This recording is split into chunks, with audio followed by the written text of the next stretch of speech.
ఉన్న బంగారాన్ని విడిపించి ఆ రోజు ఆన్లైన్ రేటుకే మేము కొంటాం. Sharma gold company. నమస్కారం గురుగారు. నమస్తే అమ్మ. గురుగారు, కొంతమంది జాతకంలో దోషాలు ఉండడం వల్ల వివాహాలు ఆలస్యం అవుతూ ఉంటాయండి. వాళ్ళకి సంబంధించిన పరిహారం అంటూ మాకు తెలియజేస్తారా?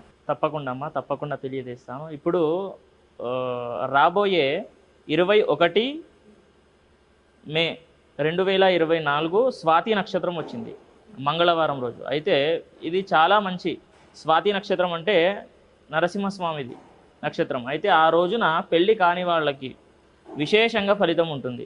ఎన్నో సంవత్సరాల నుంచి బాధపడుతున్న వాళ్ళు కూడా ఈ నక్షత్రంతో చాలా విశేషంగా ఫలితాలు పొందవచ్చు. ఈ రోజు చాలా విశేషమైనది పెళ్లి కాని వాళ్ళకి. అయితే సుబ్రహ్మణ్యేశ్వర స్వామి వారి యొక్క దర్శనానికి వెళ్ళాలి ఆ రోజున.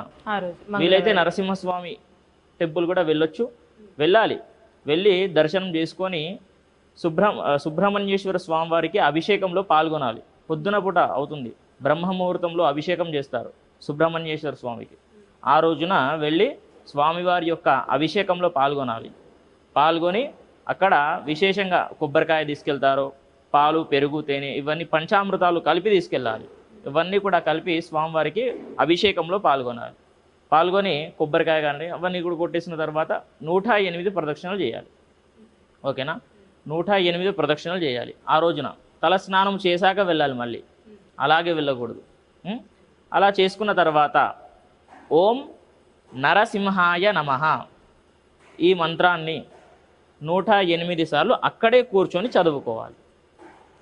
ఇలాంటి ఫలితం, ఇలా ఎన్ని సంవత్సరాల నుండి బాధపడుతున్న వాళ్ళు కూడా ఇలా చేస్తే మాత్రం చాలా విశేషంగా ఫలితాలు ఉంటాయి.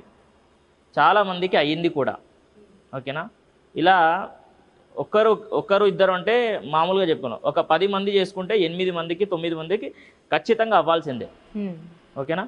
ఫర్ సపోజ్ ఇప్పుడు వాళ్ళ జాతకంలో ఏమైనా దోషాలు ఉన్నట్లయితే కనుక, కుజ దోషము కానివ్వండి, ఇలా కాలసర్ప దోషాలు కానివ్వండి, ఇలాంటివి ఉంటే మాత్రం కొంచెం వేరే ఉంటాయి. అది జాతకం ప్రకారంగా తెలుసుకోవాల్సి వస్తుంది. ఎలా అంటే ఇప్పుడు కొంతమందికి వేరే డేట్ ఆఫ్ బర్త్ ప్రకారం అయితే క్లియర్గా చెప్పవచ్చు. అది ఎవరికైనా ఆస్ట్రాలజర్కి అడిగితే చెప్తాడు.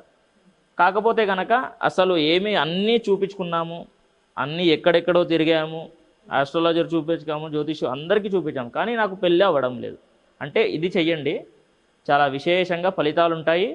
10 మందిలో 8-9 మందికి అవ్వాల్సిందే. అంటే ఆ రోజు అభిషేకం అంటూ చేసుకోవాలండి. తప్పకుండా.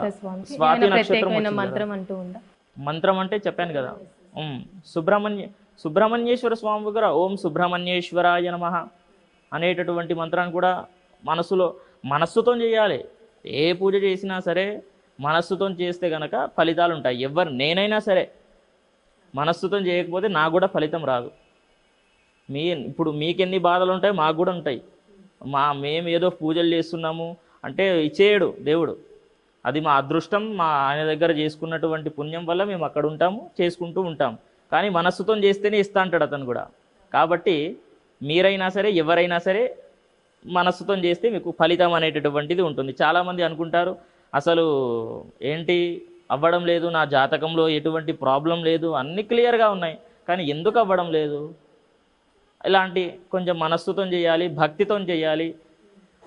అవన్నీ కూడా చేస్తే కనుక తప్పకుండా ఫలితం అనేటటువంటిది ఉంటుంది.